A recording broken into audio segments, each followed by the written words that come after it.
নজর রাখবো যে খবরের দিকে। রাম মন্দিরের নামে গিমিক করছে বিজেপি, এমন ভাবেই রাম মন্দির ইস্যুতে জয়নগরের প্রশাসনিক সভা থেকে মুখ্যমন্ত্রী মমতা বন্দ্যোপাধ্যায় তোপ দাগলেন বিজেপিকে। তিনি ঠিক কি বলেছেন শোনাবো আপনাদের। কালকে আমায় জিজ্ঞেস করছিল রাম মন্দির নিয়ে আপনার কি বক্তব্য, যেন আর কোনো কাজ নেই, একটাই কাজ। আমি বললাম ধর্ম যার যার নিজের, উৎসব কিন্তু সবার। আমি সেই উৎসবে বিশ্বাস করি যে উৎসব সবাইকে নিয়ে চলে, সবাইকে নিয়ে কথা বলে, একতার কথা বলে। আপনারা করছেন, করুন না, কে আপত্তি করেছে? আপনারা কোর্টের আন্ডারে করছেন, ইলেকশনের আগে একটা গিমিক শো করবেন বলে আমার কোনো আপত্তি নেই তো। কিন্তু তাই বলে অন্য সম্প্রদায়ের মানুষকে অবহেলা করা এটা কারো কাজ নয়। তৃণমূল কংগ্রেস যতদিন থাকবে, তৃণমূল কংগ্রেসের সরকার যতদিন থাকবে, আমি আপনাদের কাছে ওয়াদা করে যাচ্ছি, আমি আপনাদের কাছে শপথ করে যাচ্ছি, আমি আপনাদের ঈশ্বরের শপথ করে বলছি, আল্লাহর কসম খেয়ে বলছি, মনে রাখবেন আমি কোনো দিনও হিন্দু মুসলমান শিখ খ্রিস্টান তপশিলি আদিবাসীদের ভাগাভাগি করতে দেব না। জয়নগরের প্রশাসনিক সভা থেকে একাধিক ইস্যুতে বিজেপিকে তোপ দাগেন মুখ্যমন্ত্রী মমতা বন্দ্যোপাধ্যায়। তিনি একদিকে যেমন বলেছেন এজেন্সি দিয়ে দেশ চালাতে চাইছে বিজেপি, তার পাশাপাশি রাম মন্দির ইস্যুতেও কেন্দ্রকে নিশানা করেছেন মুখ্যমন্ত্রী। তিনি বলেছেন রাম মন্দির ভোটের আগে রাম মন্দিরের নামে গিমিক দিচ্ছে বিজেপি, এমনটাই মন্তব্য করেছেন মুখ্যমন্ত্রী মমতা বন্দ্যোপাধ্যায়। জয়নগরের প্রশাসনিক সভা থেকে একাধিক ইস্যুতে বিজেপিকে তোপ দেগেছেন মুখ্যমন্ত্রী। একদিকে তিনি যেমন কেন্দ্রীয় এজেন্সি দিয়ে দেশ চালাতে চাইছে বিজেপি, এই মন্তব্য করেছেন।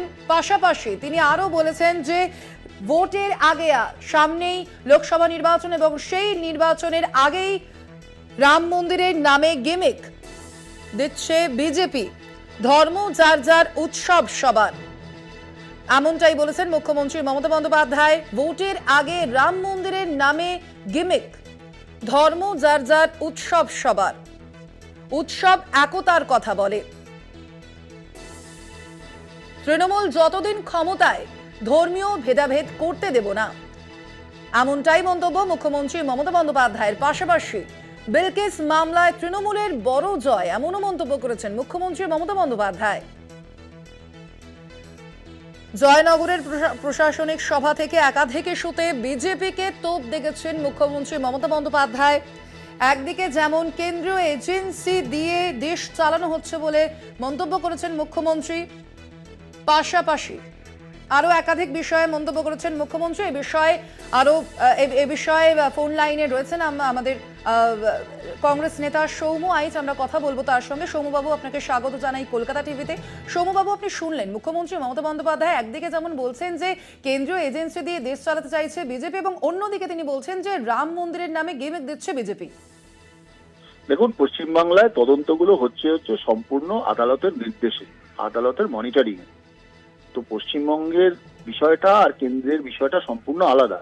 হ্যাঁ, এটা অস্বীকার করার উপায় নেই, এজেন্সিকে ব্যবহার করা হয়, কিন্তু কথা হচ্ছে পশ্চিমবঙ্গে 12 বছরে এত দুর্নীতি হয়েছে কেন, সেই জবাবটা কি মাননীয় মুখ্যমন্ত্রী দেবেন? এমন কোন দপ্তর আছে যেখানে দুর্নীতি হয়নি? দুর্নীতিতে নিমজ্জিত একটা সরকার, সেই সরকারের মাননীয় প্রধানমন্ত্রী, মুখ্যমন্ত্রী, মাফ করবেন, তিনি কেন এটা বলছেন না যে দুর্নীতির দায় আমারও আছে, আমিও তো অ্যাকাউন্টেবল, আমি তো বাংলার মুখ্যমন্ত্রী। তাহলে শুধু তদন্তকারী সংস্থা মন্ত্রীদের বাড়ি থেকে যে টাকা উদ্ধার করছে, কাটমানি উদ্ধার করছে, বিভিন্ন জায়গায় যে দুর্নীতি, ক্যাবিনেট মন্ত্রীরা আজকে সব জেলে, তাদের নাম চার্জশিটে আসছে, এর জবাব মুখ্যমন্ত্রী দেবেন না? আর রাম মন্দির নিয়ে যে কথাটা বলেছেন, নিশ্চিত ঠিকই কথা বলেছেন। বিজেপি সবসময় চায় আসল উদ্দেশ্য থেকে দিক নির্দেশকে ঘুরিয়ে দিতে, তাই রাম মন্দির বিকামস আ ইস্যু, এখন নন ইস্যুকে ইস্যু বানানো হচ্ছে। আর সেখানে মুখ্যমন্ত্রী কি বাদ যান? এদিকে রাম মন্দির, এদিকে জগন্নাথ মন্দির, শুধু বাইপোলার একটা ব্যবস্থা তৈরি করার পিছন মাননীয় মুখ্যমন্ত্রীর হাত আছে। আজকে পশ্চিমবঙ্গে এই যে ধর্মীয় তাস বিজেপি যতটা খেলেছে, কাউন্টার পোলারাইজেশন, তৃণমূলক কোনো কম করেছেন নাকি? তাহলে পশ্চিমবঙ্গে মানুষের রুটি রুচি রোজগার, এই ব্যবস্থাগুলোকে, এই ইস্যুগুলোকে আলোচনা না করে সবসময় ধর্মীয় তাস খেলা, যতটা বিজেপি দুষ্ট ততটাই তৃণমূলও দুষ্ট। পাশাপাশি সৌম্যবাবু, এনআরসি আর সিএ নিয়েও কিন্তু বিজেপি সরকারকে তোপ দেখেছেন মুখ্যমন্ত্রী। আচ্ছা, আপনারা একটা কথা বলুন, বাংলার মানুষ একটা কথা বলুন, এনআরসি সিএ না এসসি কি শুধুমাত্র ভোট নির্ভর? সারা ভারতবর্ষে বিজেপি তো অন্যান্য স্টেটেও আছে, কই ওখানে তো এনআরসি সিএ নিয়ে আলোচনা হয় না।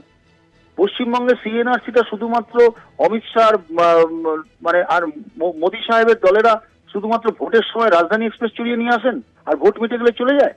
21-এর নির্বাচনের সময় নিয়ে এসেছিল। ঠিক সেম পশ্চিমবাংলার তৃণমূল কংগ্রেসের 9 জন সাংসদ সিএনআরসি যখন বিল পাস হচ্ছিল লোকসভায় তখন ভোট দেননি, অ্যাবস্টেন থেকেছেন। তো সিএনআরসিটা হচ্ছে আসাম স্পেসিফিক একটা বিষয়। আজকে বারবার ভোট আসলে মানুষকে পোলারাইজ করা হয়, সংখ্যালঘু মানুষকে ভীতি প্রদর্শন করা হয়, এই এসে গেল বিজেপি বিজেপি বিজেপি, বলে তাকে এনআরসি হবে, বলে তোমরা আমাদের ভোট দাও। শুধু মানুষকে ভাগাভাগি করা হচ্ছে সিএনআরসি দেখিয়ে। একদল মানুষ সংখ্যাগুরু মানুষদের দায়িত্ব নিয়ে নিয়েছে বিজেপি, আর সংখ্যালঘু মানুষদের ভয় দেখিয়ে তৃণমূল বলছে ওই দেশে গেছে বিজেপি, এবার সিএনআরসির জন্য আমাদের ভোট দাও। তাহলে পশ্চিমবঙ্গের মানুষের রুটি রুজি রোজগার বাসস্থানের কথা বাদ দিয়ে শুধুমাত্র ধর্মীয় বিভাজনটাকে গুরুত্ব দেওয়া হচ্ছে। এর জন্য এটাকে বলা হয় প্রতিযোগিতামূলক ধর্মীয় মৌলবাদ। সেটাতে বিজেপি যতটা দুষ্ট, তৃণমূল ততটাই দুষ্ট। একই কাজ করছে দুটো দল এবং মানুষকে পিছিয়ে দিচ্ছে। ধন্যবাদ আপনাকে সৌম্যবাবু আমাদের সঙ্গে কথা বলার জন্য। জয়নগরের প্রশাসনিক সভা থেকে একাধিক ইস্যুতে কেন্দ্রকে নিশানা করেছেন মুখ্যমন্ত্রী মমতা বন্দ্যোপাধ্যায়।